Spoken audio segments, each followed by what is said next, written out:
Hello, everyone. Welcome to the Booktube Chicks Book Club. Tonight we are discussing our October pick, which is Find the Frame, Desiree, A Dowry of Blood by S.T. Dowry Gibson. of blood. Damn it. You have to put it in front of your face. There Does you that go. work? Yes, that works. A Dowry of Blood by S.T. Gibson, which is the story of Dracula's first bride, told from her perspective. So, if you've never been to one of our live shows before, the way it's going to work is the next 5 to 10 minutes or so are going to be spoiler free. We're going to do introductions and talk about our initial thoughts on the book. And then we're going to go into spoiler territory. So join us for the next hour or so as we discuss A Dowry of Blood. My name is Chloe. You're on my channel. And I'm going to let Desiree go ahead and take over with her initial thoughts. Hello, my name is Desiree. You can find me at Libri Labra on all the things like Threads and Instagram and YouTube and TikTok. And this was actually my pick. I feel like Books and Lala read this, and I thought she gave it like a good review. And I've kind of been interested in it ever since. And then it was like at Barnes and Noble with a BOGO sticker, and so I was like, oh, good time for me to pick it up. And I had also sat there and read a few of the pages, and I was like, this is intense. It was like very emotional writing. It was just that very emotional writing, and so it kind of captivated me very early on. I enjoyed the story. It kind of reminded me a little bit of Interview with the Vampire, but it is told where she is writing a letter to Dracula after things have happened. And it surprised me in a lot of different ways. And I gave it 4 stars. And I would definitely read from this author again. Hello, I'm Kathleen. For the love of books, I went into this book completely blind. To be honest, I didn't even know this was a Dracula story. I just thought it was vampires. So I actually quite enjoyed this book. The story I feel like is very simplistic. It's them going through life together, and but I really enjoyed the writing. I actually thought the writing was very like, it's kind of like what Desiree said, it's very emotional writing. So I really enjoyed the book. Like my favorite part of the book was the writing. And usually I don't pay attention to the writing if it's a good story. I like the story. Usually I love character driven stories. So if I can connect to the characters, I like it. I don't really pay too much. I don't put too much weight on writing. But this, unless it's really, really bad writing, but this was actually really good. Um, and it was just, it's hard to explain unless you really read the book, but there was a lot of emphasis on emotions, and it is kind of like what Desiree said.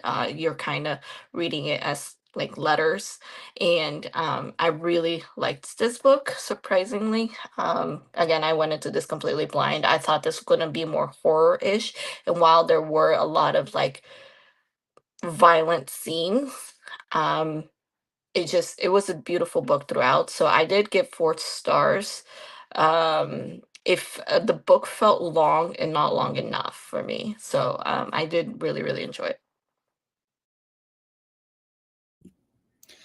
Um, I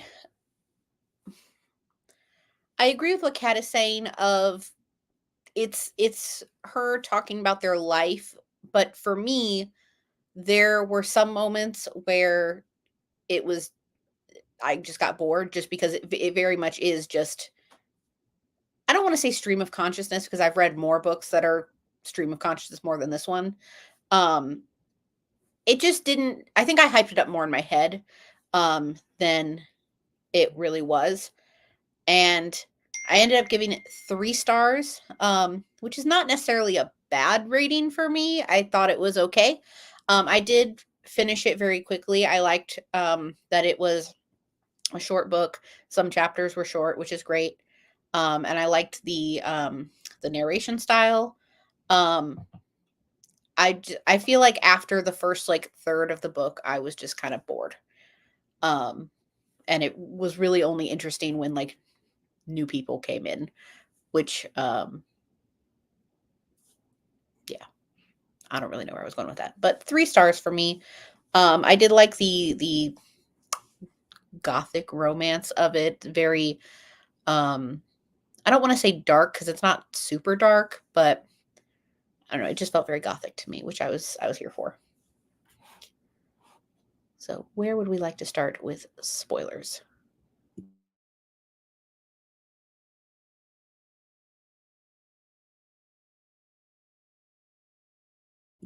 I'll start with something. I actually wrote this down because I was at Silent Book Club when I heard it, and it's when um was her name Magdalena um came into the picture, and the threesome was starting essentially, and he just goes, "Come kiss your sister," and I went, "What? Excuse me? Can we get some different terminology?" I mean, they are technically sisters because they were both sired by him. So in a way, they Still. are. It's a little. It's weird, but at this point, after like watching Game of Thrones and enjoying that, I don't even bat an eyelash at these things anymore. Well, I mean, I've never seen Game of Thrones. I want to watch it, so maybe I'll feel differently after I watch Game of Thrones. Um, but yeah, there were. I mean, there are worse things that happened in this book. I feel like. I mean, like it's just wording that we're I talking guess about, because like, they're also a family, so right? I don't. But they're not actually related. Which So is It's not kind of like like that weird show that my sister loves, Sister Wives. They're okay. not. They're not. They're like they see each other as sisters, even though they're like it's weird. Whatever.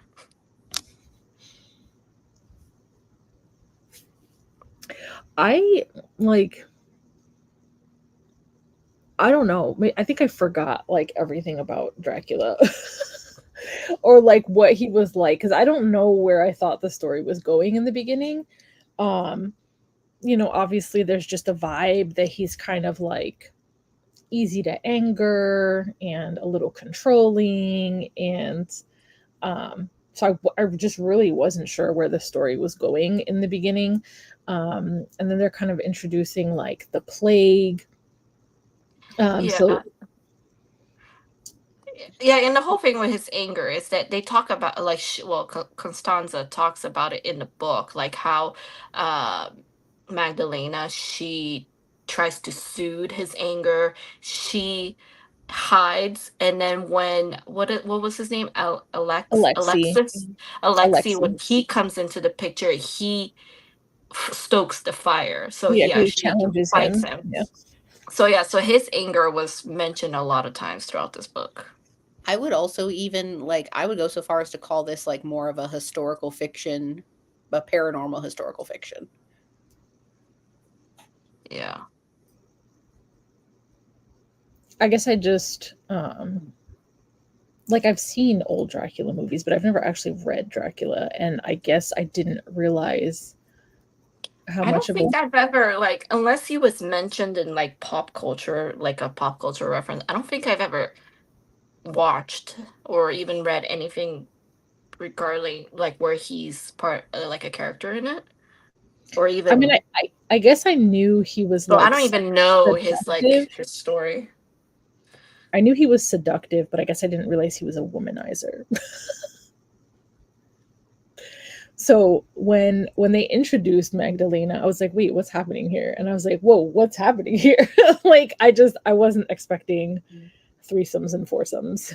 Like, It kind of reminds me of Immortal Pleasures, but with way less I mean romance. Immortal Pleasures didn't even really feel like a romance either. wait, what book was that? You remember for the Steamy Lit Book Club, Immortal Pleasures, Okay, all right, yeah, and yeah, it yeah. was like very much going into her history and Right.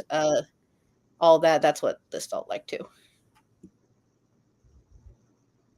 So you mentioned that actually thinking about it, you mentioned Chloe about her calling each like sisters. I thought it was weird towards the end of the book when Alexei comes into the book that they were going out and people assumed that they're mother and son, and then they slept together. I thought that was weird. I was like, I thought because up until that point, where they slept together, I thought that they had sort of like a mother-daughter, a mother-son relationship. So when they ended up sleeping together, she was like, I know it was just to me, it was personally a little weird. Um, plus also before Alexi came into the picture, it was when they would go out, what is her name again? Costanza Constanza, yeah. and Dracula would be husband and wife, and Magdalena would be the ward. Yeah. Yeah. I just thought it was crazy that he just brought her home and he was like, I don't know. You live here now. He was just like doing her and just letting his wife watch and then just being like, come participate. I don't know.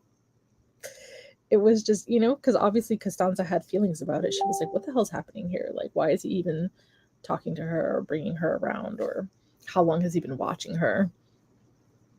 Mm-hmm. And I don't remember if there was like why he identified Magdalena.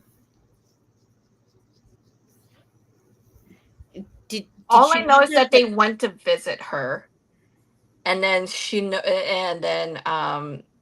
Constanza snooped through his room and found out that he's been writing to Magdalena for a while. For a while? And then he told her he was going to sleep with her that night. And then she went into the room and watched them, which was weird for a little while before she joined. I mean, did But Magdalena there not was hold some kind of like position of power? I think she did. Yeah, I maybe don't that's remember what the reason was that he chose. re- I don't even know why he chose Alexei, whatever re- his name. Or resources, wealth. what about in Constanza? I feel like we jumped into the story, and I don't even know Mhm. why she was first chosen as the wife. The bride, yeah. It's like she was dying, and he pulled That's her. why, like, what I mean, like, the book was long, but not long enough Yeah, because I feel like there were some details that we didn't get. Like, why did he choose unless it's part of like the folklore of Dracula. Again, I do not know the original story, so maybe the answer is there, but I don't know why he chose Constanza. I don't know why he did the things that he did. I would love to know what happened to his other lovers that he got rid of that he mentions to Constanza. Like, what did they do? He said that he gave a reason, but it wasn't like a detailed reason. I want to know, you know? she was dying, and he decided to pull a Carlisle Cullen and start a family. Uh, I mean, even like Interview with the Vampire felt very much like that. Like for me, when they were talking about Alexei being younger, like I was just picturing Claudia from Interview with the Vampire, how they like he probably wasn't as young as her, but just that they ended up like taking no, in a little bit. I was picturing some like teenage boy. As bad as that sounds, but just because of the way they portrayed him as very like young and wants to go out and have fun with his friends, and the fact that they also mentioned that, you know, Costanza and him had a mother-son relationship. I mean, I'm sure she's not that old looking, like older, like middle-aged woman looking. So it made me think that he was like super young.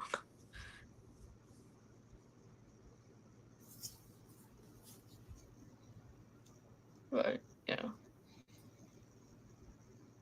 Is there like anything super surprising about the story? Like, did you feel like there was something that was like a big twist for you, or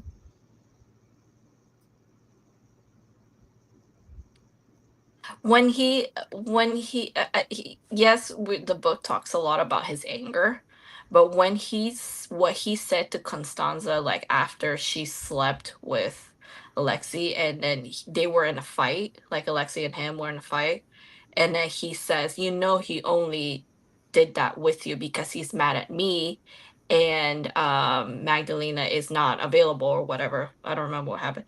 I thought that was really cruel, and I think that while he is cruel throughout the whole book, I don't think I to that moment I don't think I remember ever reading him saying that to her throughout that whole book until that moment. So I think that was really, really cruel. And um and I understand he was angry because he was looking for Alexei and then he realized he was, sleeping with Constanza, and I'm sure he was a little jealous. But regardless, I think that took me a little bit by surprise, even though I knew he was a mean man. And just like in general, just very controlling, right? So like I feel like everything he was saying was to make her uncomfortable or fearful, just to maintain control over her. Do Yeah. they ever actually name him? Because I know this is written in like letter style with like you did that and blah blah blah. Yeah, I I don't I think I so. know that you like first person, and I don't mind first person, but the whole time she kept saying, "You did this and you did that," and she was referring to him. In my head, I couldn't help but notice it, and I was like, I just need to read this book and not notice that that's this perspective. And ever since you keep mentioning for like POVs, I keep noticing it.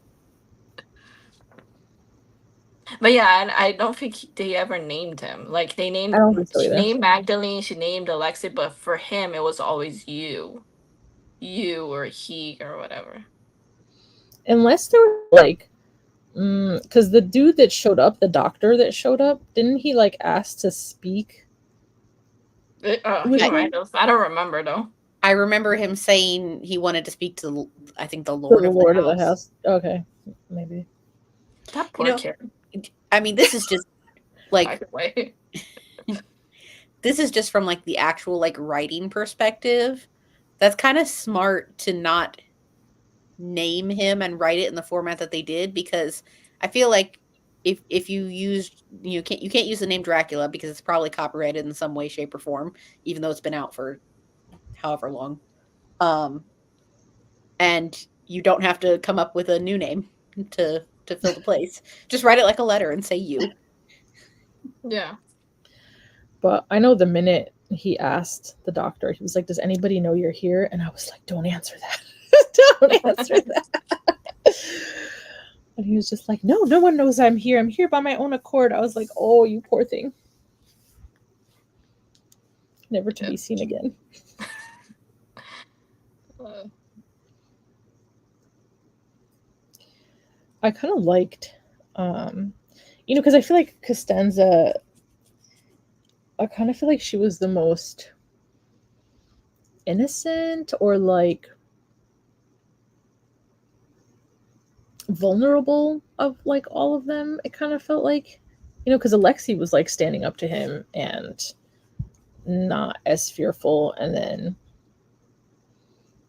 Yeah, Magdalena he kind of had her own depression issues, but I feel like Costanza was just I I think different. also I think Constanza had a lot of weight on her shoulders just because she was considered a wife.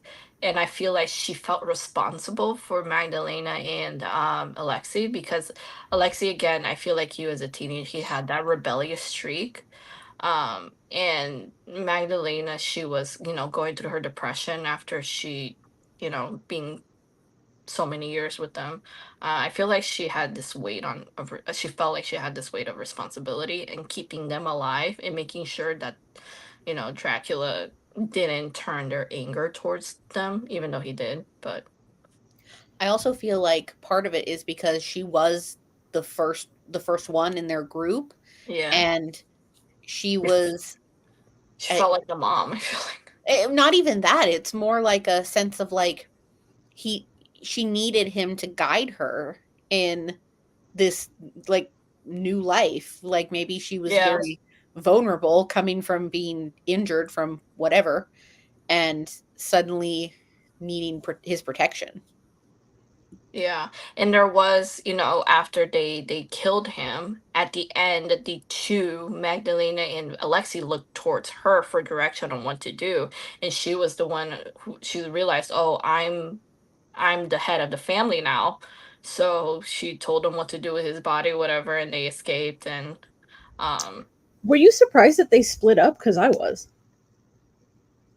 I knew Alexi was going to split just because of his. I feel like his nature was just to be more like free, just because of his rebellion.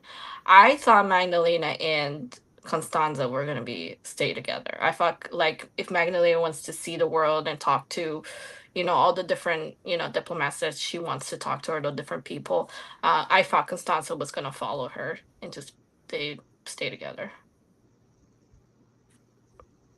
It just feels like they were a family and they've just gone through something like super traumatic. So to just be Yeah. like, peace, I don't know. It Yeah. was And not the what I was fact that, expecting. the book mentions that because they drank his blood and killed Oh yeah, him, they were that all more they're all powerful. they're all super powerful. So I figured that they at least Magdalena and Constanza were gonna stay together. Although I guess it wouldn't be surprising if you like commit a crime with people that you'd want to just like separate and forget about it, I guess. Yeah, but they're also like vampires, so they live together. So I'm sure they would come back to each other eventually for a little while.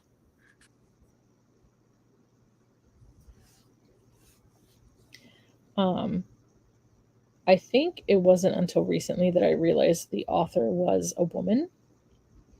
Because just seeing like St. Gibson, I don't know, I kind of assumed for a while that it was, and maybe that was the intention, but I thought it was a man. But I got the other book recently from Fairy Loot. What is it called? I feel like there's an excerpt in here for the other book.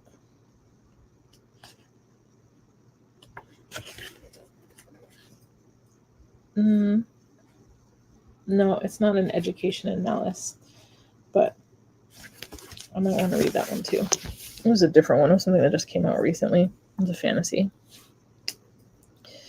But I don't know. I'm kind of excited to check out more of this author's work. I don't Yeah. know if she writes all paranormal or. I don't think I was expecting something as like dark and depressing as it was. Like I think what I had told you, Desiree, towards the beginning was like they kind of feel like a Gomez and Morticia kind of thing, but without all the love and instead just death. What I needed was Adam's Family vampires. And that's furthest from like Yeah. Morticia and Gomez. Exactly. Furthest from Exactly. Like it like gives they are couple goals. Like Morticia and yes. Gomez. This is not that. And it gives, this book gives the haunting vibes, but not what I was looking for. Right.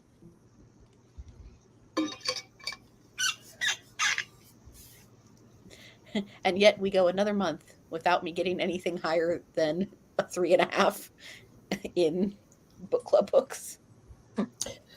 Were you surprised that Constanza was the one that killed him? Well, no, because in the beginning, doesn't it say that she killed him? Well, yeah. I think It kind of like the spoils first you. chapter is like.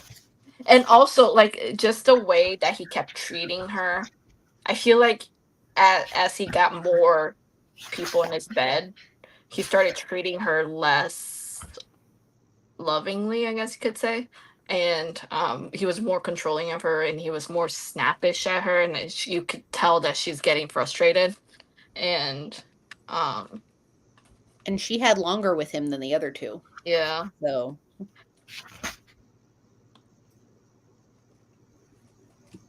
Yeah, I think when books start like this, I need to like go back when I'm done reading it so I remember like what the first thing was.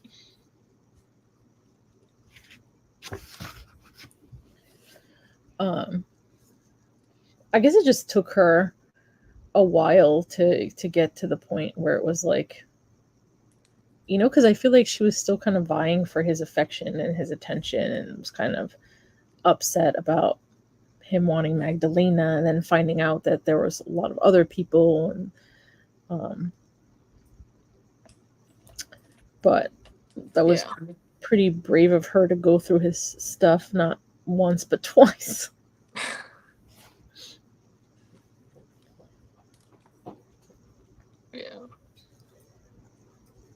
Good for her.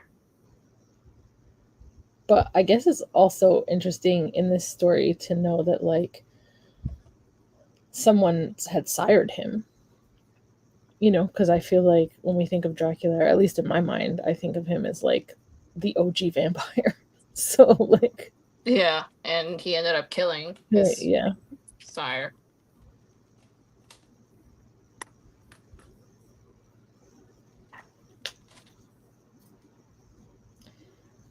Did the story feel like vampire-y enough for you guys? Not really. I feel like it. I don't know. I'm kind of between a yes and a no on this one. I feel like yes, there was the vampires that I came for, just not the Adam's Family vampires that I wanted. But at the same time, it was so much of just like a not even a discussion of their life, and sometimes it was boring, and she didn't know what was going on. I feel like if it was from his perspective, or even if she had more of an insight to what he was doing or up to, maybe it would have been more interesting. But I'm kind of in the middle on this one. I mean, because she talks a lot about them, you know, sleeping with and drinking from humans, and him bringing home people for them to feast on, and like, But there's only so many times you can talk about that before it's like, yeah, I get it. Let's keep going here.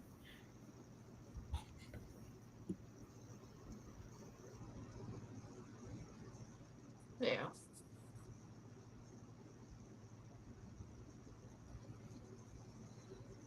Did you rate it, Desiree, of a 4 or a 5? I can't remember. a 4. Okay. And you were also a 4, Cat? Mm-hmm.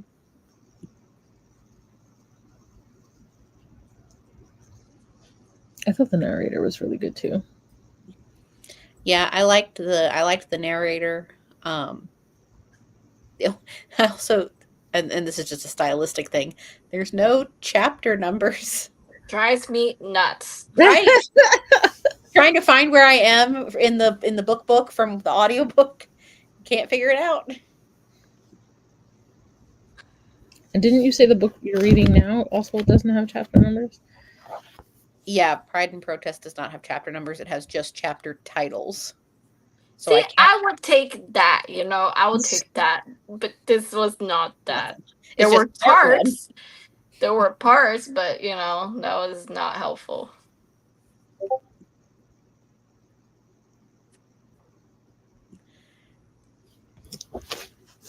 I don't know why. Maybe it's because, like, it says thrilling and seductive, desire, obsession, control. I don't know. I felt like there was going to be more. I'm Maybe sure you could. dark romance in it. Yeah, like that's what I'm saying. If it was like a Gomez and Morticia dark romance, like yes. I feel like you could definitely say like there were seductive elements to it. I don't think it was thrilling. Yeah.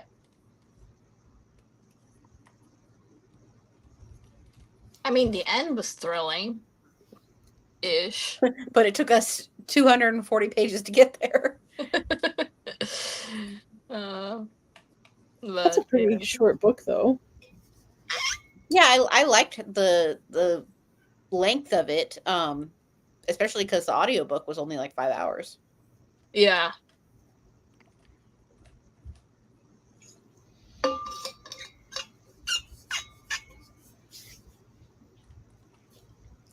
Would you watch an adaptation? Yeah, Yes. probably. Yes.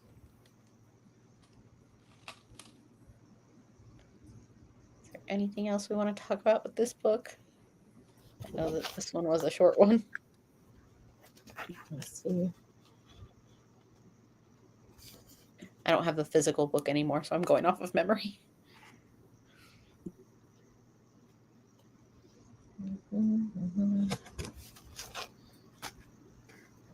I wanted to see if it had like discussion questions in the back, but it doesn't.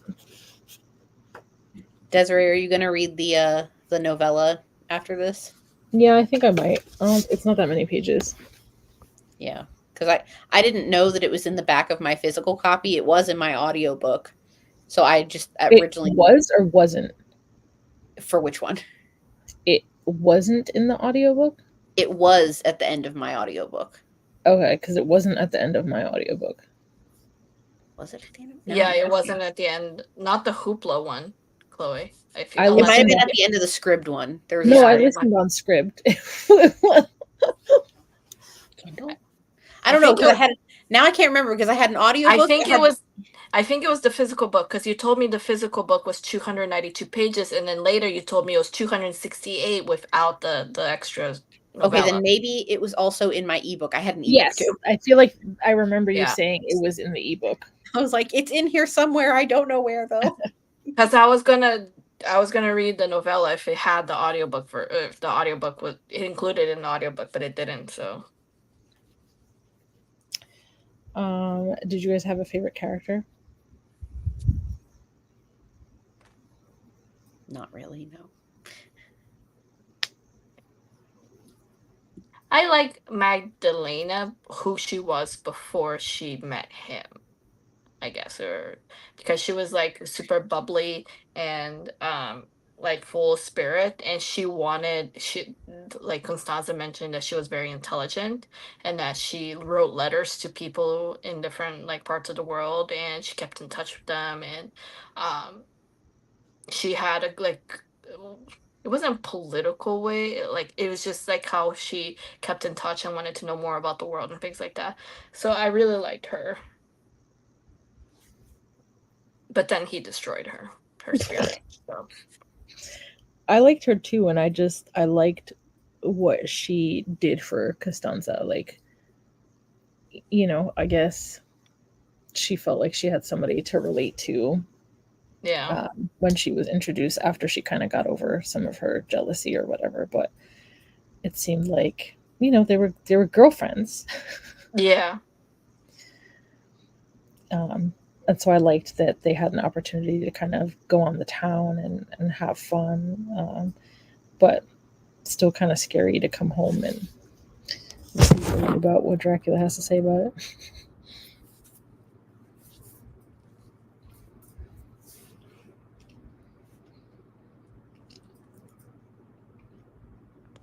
Yeah.